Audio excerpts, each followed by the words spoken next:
Halo, selamat pagi semuanya. Apa kabar kalian? Semoga kalian masih dalam keadaan sehat-sehat saja dan masih bersemangat untuk belajar. Nah, pada pertemuan kali ini kita sudah masuk pada bab terakhir mengenai pameran. Adapun kompetensi dasar dan tujuan yang ingin kita capai adalah sebagai berikut.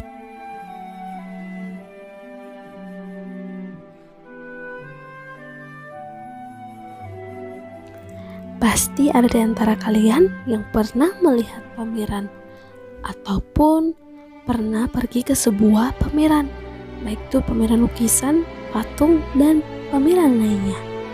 Nah, kalau misalnya kita ingin membuat sebuah pameran, apa sih yang harus kita persiapkan? Dan bagaimana cara membuat pameran? Nah, mari kita bahas bersama-sama. Yang pertama kita harus tahu dulu adalah pengertian dari pameran. Ya, pengertian pameran adalah kegiatan yang dilakukan oleh seseorang atau kelompok untuk mengkomunikasikan, memperkenalkan, memperlihatkan, dan memajang hasil karyanya untuk diamati, dihayati, dan diapresiasi orang lain. Di dalam proses pelaksanaannya, sebuah pameran umumnya dipimpin atau dikoordinir oleh seorang kurator yang berperan dalam menentukan arah dan tujuan pameran, untuk memberi penjelasan tentang materi pameran dan mengkoleksi karya yang akan dipamerkan. Nah, adapun juga berbagai karya seni rupa yang akan dipamerkan, biasanya itu seperti pameran lukisan, pameran patung, kriya, ataupun pameran tekstil, dan berbagai karya seni lainnya. Secara umum, jenis pameran dapat dikelompokkan berdasarkan yang pertama, pameran berdasarkan jenis karyanya, yang terbagi atas dua yaitu homogen dan heterogen. Kemudian yang kedua, pameran berdasarkan jumlah pesertanya, terbagi atas dua yaitu pameran tunggal dan pameran kelompok. Kemudian yang ketiga, pameran berdasarkan ruang tempat pelaksanaannya, terbagi atas dua juga yaitu pameran di dalam ruangan indoor atau pameran di luar ruangan atau outdoor. Mari kita bahas satu persatu. Yang pertama, berdasarkan jenis karyanya, pameran ini dikelompokkan menjadi dua, yaitu yang pertama, pameran homogen, yaitu jenis pameran yang hanya memamerkan satu jenis karya saja. Misalnya, sebuah pameran lukisan, situ hanya memamerkan tentang lukisan atau gambar-gambar lukisan tanpa ada karya seni lainnya, cuma memamerkan lukisan. Ataupun contohnya pameran patung, maka cuma memamerkan tentang karya patung. Yang kedua, pameran heterogen, yaitu jenis pameran yang memamerkan berbagai macam jenis karya seni.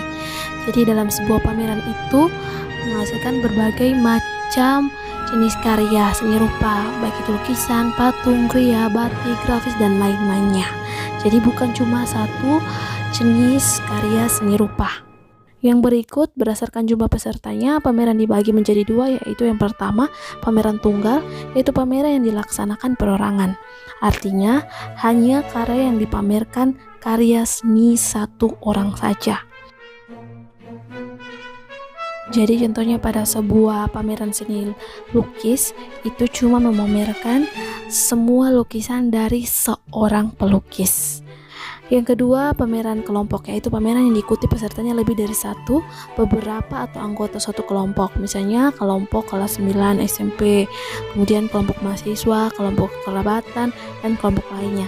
Jadi dalam sebuah pameran itu, contohnya seni patung, maka di dalamnya banyak sekali atau terdapat beberapa orang yang menghasilkan karya seninya, bukan cuma satu orang saja. Yang berikut, pameran berdasarkan ruang tempat pelaksanaannya. Yang pertama, pameran di dalam ruangan atau indoor, yaitu pameran dengan mengambil setting tertutup, misalnya di gedung atau museum. Penyelenggaraan pameran indoor harus memperhatikan penataan, unsur cahaya, dan sirkulasi pengunjungnya.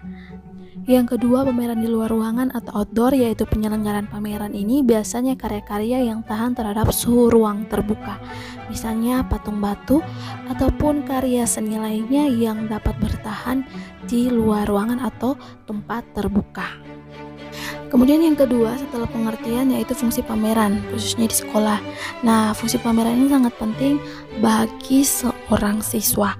Nah, fungsinya untuk apa? Yang pertama, sebagai media menampilkan jati diri seorang siswa, sebagai sarana meningkatkan daya ekspresi bagi seorang siswa, sebagai media memperluas cakrawala pengetahuan seni sebagai media komunikasi antar siswa dengan apresiator sebagai sarana perangsang kreativitas siswa dengan berbagai karya seni, kemudian sebagai wahana memunculkan ide, aliran, dan jenis seni rupa baru bagi siswa. Yang ketiga, tujuan pameran seni rupa di sekolah. Yang pertama, membangkitkan semangat siswa dalam berapresiasi karya seni rupa. Yang kedua, meningkatkan apresiasi siswa untuk berkarya seni. Yang ketiga, melatih berorganisasi. Yang keempat, melatih siswa mandiri dan bertanggung jawab terhadap tugas yang diembannya.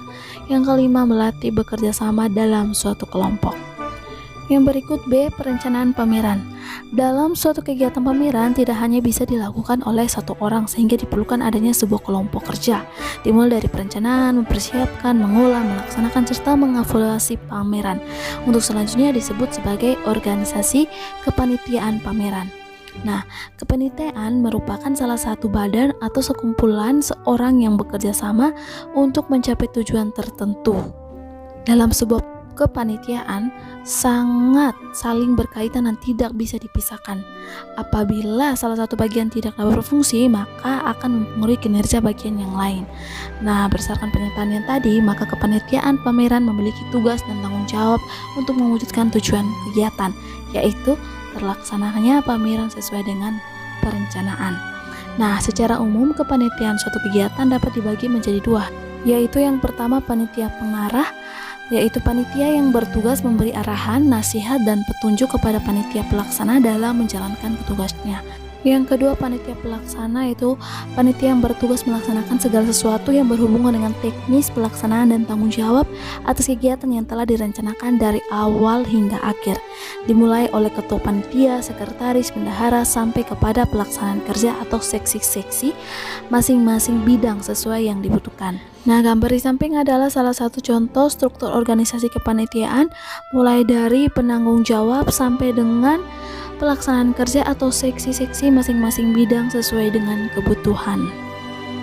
Yang kedua, tugas kepanitiaan pameran. Adapun tugas dan tanggung jawab dari masing-masing panitia, yang pertama pelindung atau penanggung jawab pameran, yaitu memiliki tugas memberikan nasihat, saran, dan memecahkan masalah di lapangan baik kepada pembina ataupun pembimbing ataupun langsung kepada panitia pelaksanaan.